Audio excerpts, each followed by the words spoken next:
Bob. What is up? Welcome to week 2. Hopefully week 1 left you feeling pretty good and you are ready to progress a little bit. If not, we're just going to go ahead and we're going to duplicate week 1.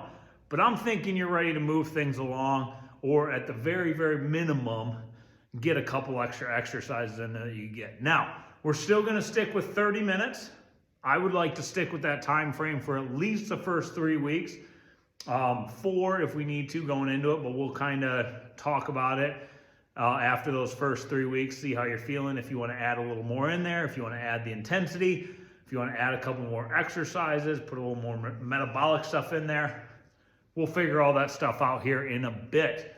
But first one, Group A, we are doing 2 sets of 20. Yes, we are getting that. The first one is going to be more of a core-based exercise. Second one is going to be more of a metabolic one. So 2 sets of 20. First one, we're going to do a chop. Now, we can do this from the ground on our knees, or we can do this standing up. I'm going to show you both versions. The standing version might be a little bit easier as far as being on your knees go, but it is technically a little bit harder. So we're going to get in that split squat position, kind of that wide feet. I want you to go down just a little bit, not super low. You just want to go down just enough so that your core is nice and tight the entire time. You're going to have a dumbbell on your hip side of the leg that is back, and we are just going to chop, trying to keep this arm as straight as possible. Chop it across our body while keeping our core super tight. So you want to keep in that same position. You don't want to go up at all. You want to stay down nice and low. So you're going to feel a little burn in that quad right there. That's all right. That's what we want. So again, just chop it up.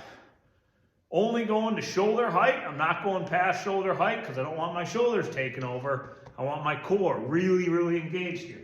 If you're going to do this on the ground, I got my little knee pad there. Then you can just rest on your knees. And again, same type of motion. But this one, obviously, you're just on your knees. So you got some options there. Try them both out. See which one you like.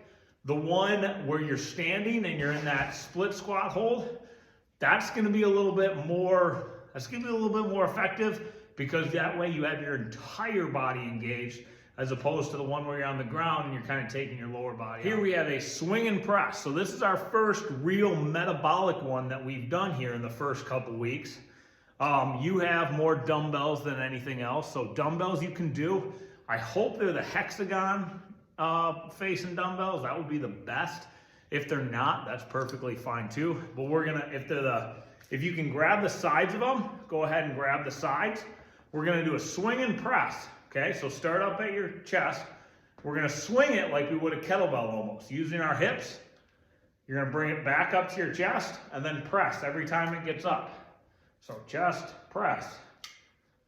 So again, this one's gonna be a little more metabolic than we've done a lot of before, but coupling it with all that giant core one that we did with the chop, it is gonna be hugely beneficial. So 2 rounds of 20, okay? So you're gonna do both sides of your chop. Then you'll come in, you'll do your swings. Oh, I'm sorry. If you're going to do this with, if you can't grab the sides of your dumbbell and you got to grab the handle, that's perfectly fine too. You kind of grab the handle like a baseball bat with an overhand grip, and you just let it swing in, and then it's going to be the same thing, but you're just not going to be able to press as high because obviously your elbows are going to have to stay a little more bent. Still very, very beneficial. Perfectly fine way to do it. A lot of abbreviations in the B group here. So B1 and B2, we're going to see how well you were paying attention, how much you remember from our Anytime Fitness days when we used to abbreviate everything. I used to write it all up on the board. First one, RB shoulder press. You obviously know what a shoulder press is. That's pretty easy. RB, resistance band. All right, so go ahead and grab your band.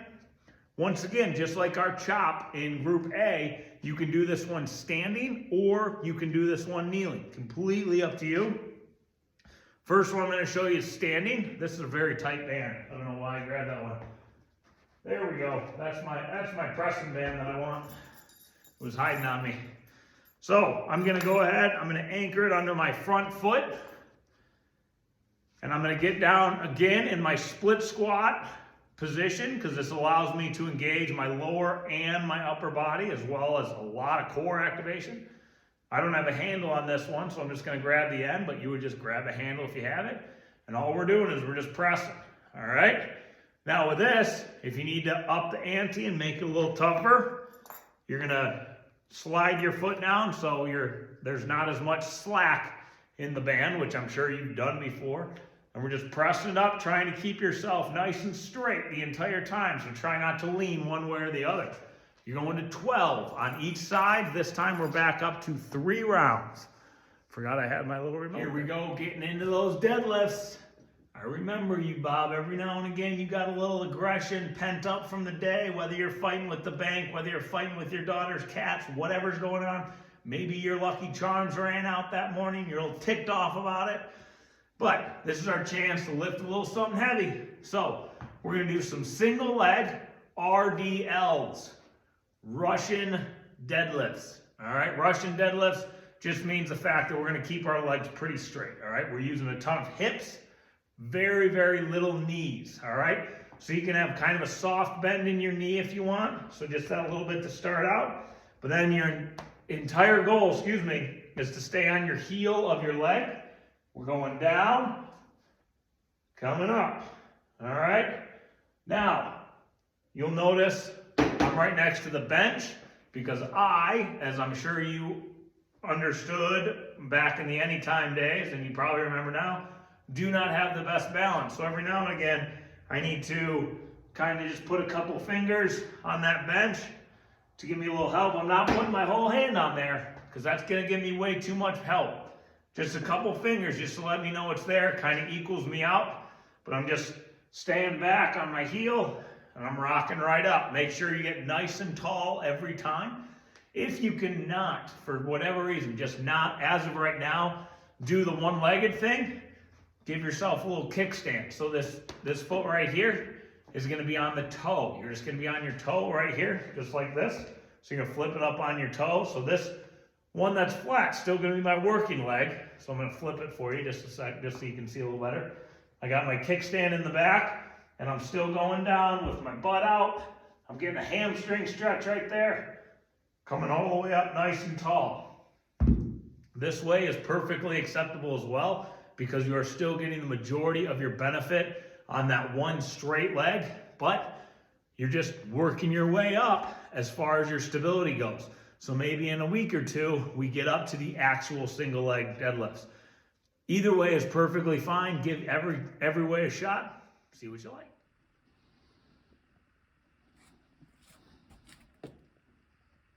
Home stretch. Here we go. We are in it. Group C, last superset of the day. Unless you're feeling a little frisky and you want to go ahead and tack a little more onto the end. That's completely up to you. But first one, nothing crazy here. Let me grab my kettlebell. Single arm row. All right, so stance, comfortable, don't care how. Here we go, we're in the home stretch. All right, so last superset, we're in the C group. Single arm row. Crazy simple, kettlebell, dumbbell, whatever you want, right in the middle. You're gonna use your offhand to just kind of brace yourself against your knee, or you can use your forearm, that's completely up to you. I like to use my forearm, but it's gonna make sure that your body stays nice and steady. And we're just gonna go ahead, we're gonna row it up right to our shoulder, set it right down. Row it up, set it down. All right? Simple as that. We've done them before a ton. Now's a little flashback. Kettlebell, dumbbell, it doesn't matter what you do, they're all good. I like to, when I bring it down, I like to make sure it rests on the floor before I bring it back up. That way I know that I'm in nice and control. I set it down nice and easy. So I'm really using a lot of that core to steady it on its way down, as opposed to people when they kind of bounce it off. Or if you don't touch the ground at all, you can kind of use way too much body in there. So keeping your body nice and still is going to be huge because it's going to give you maximum efficiency as far as not only your core goes, but all those pulling muscles in the back as well. We won't get into the names. All right, you know I love my lunge variations. So we're gonna go into a lunge, but we're gonna throw a little twist into it. We're gonna do a waiter's style lunge. So think of a waiter carrying a tray of food. That's how we're gonna carry our weight. Again, let me get this out of the way. It doesn't matter if you're using a dumbbell or a kettlebell, okay? I don't care how you're holding it up, just as long as it's up here in this position where your elbow is about on par with your shoulder.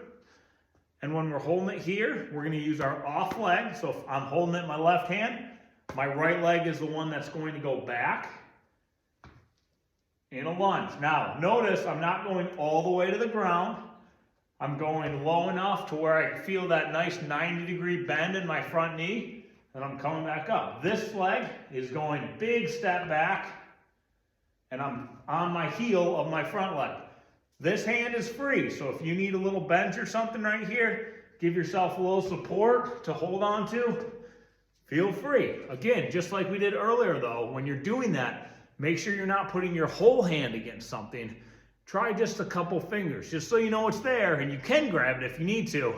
But if you don't need to, hey, we're going to finish this bad boy strong with a giant set of flutter kicks, all right?